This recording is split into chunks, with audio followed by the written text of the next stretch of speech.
जाम sorrow जे ज़ुनैर हिंगोरो समेत पूरी सिंध जे मुख़्तलिफ़ शहरनि में मासूम ॿारनि ते थींदड़ तशद्दुद ऐं जिनसी हवस वारे वाक़िअनि ख़िलाफ़ जाम शोरो में एहतजाजी रैली कढी वई। रैली में सियासी समाजी अॻवाननि ऐं वालिदैन जी भरपूर शिरकत कई। मासूम ॿारनि ते थींदड़ तशद्दुद ऐं जिनसी हवस ख़िलाफ़ Sindh university employees housing society में मासूम ॿारनि ताहिर समूह, अली समूह, ताहिर हालेपोटो, अली मोहम्मद लाशारी, अली जान छजर ऐं ॿियनि असांखे तहफ़ुज़ ॾियो जे उनवान हेठि एहतजाजी रैली कढी एहतजाजी मुज़ाहिरो कयो। रैली में सियासी समाजी अॻवाननि ऐं वालिदैन बख़्शल थलो, ज़ाहिद धारेजो, सदाकत समूह, अमीर बख्श छजर, नासिर पंवर, अल्ताफ़ लाशारी, मोहम्मद अली गांगरो, सीनियर सहाफ़ी हाकिम चांडियो, सदर जुणेजो, ज़ैन गोपांग, बादल नुहाणी ऐं ॿियनि पिणु शिरकत कई। इन मौक़े ते रैली जी अॻवानी कंदड़ ॿारनि ऐं ॿियनि तक़रीरूं कंदे चयो त गुज़िरियल डिघे अरसे खां मुल्क में मासूम ॿारनि तशद्दुद ऐं जिनसी हवस जो निशानो बणाइण बाबति क़त्ल करण जा तमामु घणा वाक़िआ थी चुका आहिनि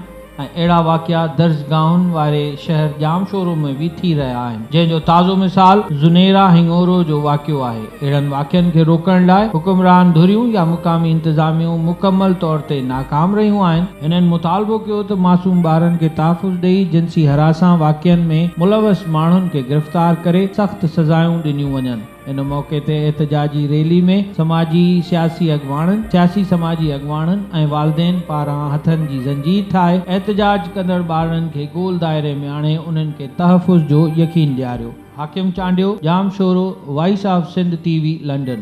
ही हुई हिन वक्त जी अपडेट। वधीक अपडेट्स लाइ ॾिसंदा रहो www.voiceofsindhnews.com ते लॉगिन थियो ऐं अपडेट रहो।